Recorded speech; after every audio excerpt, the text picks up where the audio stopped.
ఈ ఎన్నికల్లో మాజీ సీఎం కిరణ్ కుమార్ రెడ్డి ఓడిపోయారు. రాజంపేట పార్లమెంట్ స్థానం నుంచి బీజేపీ అభ్యర్థిగా పోటీ చేసిన ఆయన పెద్దిరెడ్డి మిథున్ రెడ్డి చేతిలో 76,000 ఓట్లతో ఓటమి చవిచూశారు. బీజేపీ నుంచి 6 పోటీ చేయగా 3కి ఓటమి ఎదురైంది. అందులో కిరణ్ కుమార్ రెడ్డి ఒకరు. అయితే రాజంపేట నియోజకవర్గం క్రిటికల్ అని తెలిసిన కిరణ్ కుమార్ రెడ్డి రంగంలోకి దిగారు. ఆయన ఓడిపోయిన కేంద్రంలో బీజేపీ అధికారంలోకి వచ్చింది. ఏపీ కూటమి ప్రభుత్వంలో విజయం సాధించింది. అటు సోదరుడు కిషోర్ ఎమ్మెల్యేగా గెలిచారు. అయితే ఇటువంటి తరుణంలో కిరణ్ కుమార్ రెడ్డి సేవలను వేరే విధంగా వినియోగించుకోవాలని బీజేపీతో పాటు చంద్రబాబు కూడా భావిస్తున్నారు. చిత్తూరు జిల్లాలో నల్లారి కుటుంబానికి ప్రత్యేక రాజకీయ నేపథ్యం. సుదీర్ఘకాలం ఆ కుటుంబం కాంగ్రెస్ పార్టీలోనే కొనసాగింది. తండ్రి వారసత్వంగా రాజకీయాల్లోకి వచ్చిన కిరణ్ పలుసార్లు కాంగ్రెస్ పార్టీ ఎమ్మెల్యేగా గెలిచారు. కానీ పెద్దిరెడ్డి రామచంద్రారెడ్డి చెక్ చెప్పడంతో ఎప్పుడూ మంత్రి పదవి దక్కలేదు. రాజశేఖర్ రెడ్డి రెండోసారి అధికారంలోకి వచ్చిన తరుణంలో అనూహ్యంగా స్పీకర్ పదవి కిరణ్ కుమార్ రెడ్డిని వరించింది. 2010లో రాజశేఖర్ రెడ్డి అకాల మరణంతో రోసయ్య సీఎం అయ్యారు. కొద్ది రోజులకే ఆయన్ను మార్చి స్పీకర్ గా ఉన్న కిరణ్ కుమార్ రెడ్డికి కాంగ్రెస్ హైకమాండ్ అవకాశం ఇచ్చింది. 3 ఏళ్ల పాటు ఉమ్మడి రాష్ట్రానికి సీఎంగా కిరణ్ వ్యవహరించారు. ఉమ్మడి ఏపీకి ఆయనే చివరి సీఎం. రాష్ట్ర విభజనతో కాంగ్రెస్ పార్టీతో విభేదించారు. సమైక్యాంధ్ర పార్టీని స్థాపించారు.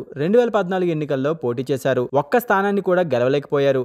అయితే ఓట్లు చీల్చి వైసీపీ ఓటమికి కారణమయ్యారు. అప్పటి నుంచి పొలిటికల్ గా చాలా సైలెంట్ అయ్యారు. 2019 ఎన్నికల్లో సైతం కనిపించలేదు. కానీ ఈ ఎన్నికలకు ముందు కాంగ్రెస్ పార్టీలో తిరిగి చేరారు. కానీ ఎక్కువ రోజులు అక్కడ ఇమ్మడలేకపోయారు. బీజేపీ హైకమాండ్ పెద్దల పిలుపు మేరకు ఆ పార్టీలో చేరారు. ఏపీలో పొత్తుల్లో భాగంగా రాజంపేట ఎంపీ స్థానం నుంచి పోటీ చేశారు. వైసీపీ అభ్యర్థి మిథున్ రెడ్డికి గట్టి పోటీ ఇచ్చారు. అయితే అటు కేంద్రంలో బీజేపీ అధికారంలోకి రావడం, ఇటు కూటమి ప్రభుత్వం రాష్ట్రంలో విజయం సాధించడంతో కిరణ్ కు మంచి ఛాన్స్ ఇవ్వాలని కేంద్ర పెద్దలు భావిస్తున్నారు. కిరణ్ విషయంలో చంద్రబాబు సైతం సుముఖంగా ఉండడంతో ఆయన పేరును గవర్నర్ పోస్టుకు పరిశీలిస్తున్నట్లు సమాచారం. ఉమ్మడి రాష్ట్రంపై కిరణ్ కు మంచి పట్టుంది. ప్రస్తుతం తెలంగాణ గవర్నర్ గా ఉన్న తమిళిసై తిరిగి రాజకీయాల్లో ప్రవేశించారు. తమిళనాడు రాజకీయాల్లో యాక్టివ్ అయ్యారు. తెలంగాణ బీజేపీ 8 మంది ఎంపీ సీట్లను గెలుచుకుంది. ఈ తరుణంలో రాష్ట్రంపై సమగ్ర అవగాహన ఉన్న కిరణ్ కుమార్ రెడ్డికి గవర్నర్ పదవి అయితే బీజేపీకి తప్పకుండా ప్రయోజనం చేకూరుతుంది. అందుకే కిరణ్ పేరు ఖరారు చేసినట్లు సమాచారం.